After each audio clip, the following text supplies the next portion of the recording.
Le Figaro fête ses 200 ans. Du 14 au 16 janvier, Le Figaro retracera 2 siècles d'histoire à travers une exposition exceptionnelle sous la nef du Grand Palais. Archives, images inédites, débats et émissions spéciales.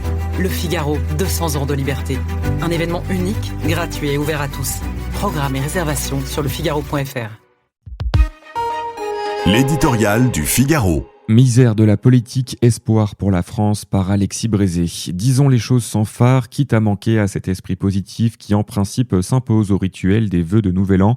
Si l'année 2024 fut calamiteuse, l'année 2025 a été pire encore. On croyait avoir touché le fond.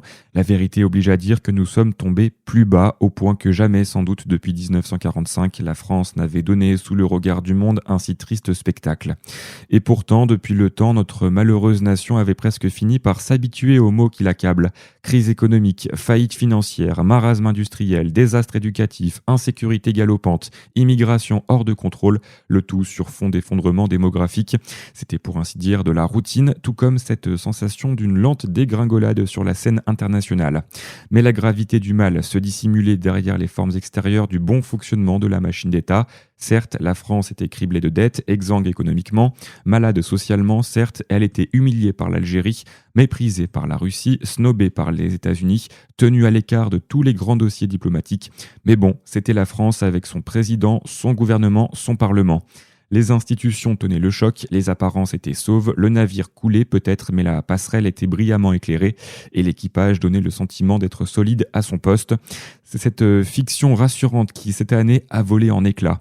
Ultime conséquence d'une dissolution insensée, l'armure institutionnelle qui permettait au régime de tenir debout alors qu'à l'intérieur tout se liquéfiait est tombé à terre tel un exosquelette qui s'effondre sur lui-même. Désormais, rien ne retient plus la France sur la pente du grand déclassement. Misère de la politique, sans majorité, sans budget, c'est à peine si la France a un gouvernement. Notre malheureux Premier ministre, qui pour un peu se ferait une gloire d'être le plus faible de la Ve République, en est réduit à marchander, non sans talent, les conditions de sa survie.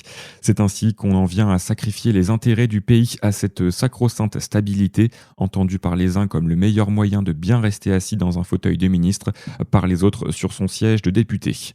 Au foirail de l'Assemblée, le tragique de la situation fait ressortir la médiocrité des caractères. Dans l'hémicycle qui résonne d'invectives et de vulgarité, ce ne sont que négociations de boutique, combinaisons obliques et sournoises tractations, ce chaudron de sorcières où mijotent à gros bouillon les ferments de la haine et de la division, déversent sur le pays les vapeurs du ressentiment social et de la jalousie universelle, mais aussi, disons-le, le poison d'un antisémitisme désormais débridé, qui souvent ne prend même plus la peine de se dissimuler derrière d'hypocrites paravents. Le Figaro fête ses 200 ans. Du 14 au 16 janvier, Le Figaro retracera 2 siècles d'histoire à travers une exposition exceptionnelle sous la nef du Grand Palais. Archives, images inédites, débats et émissions spéciales. Le Figaro, 200 ans de liberté. Un événement unique, gratuit et ouvert à tous. Programmes et réservations sur lefigaro.fr.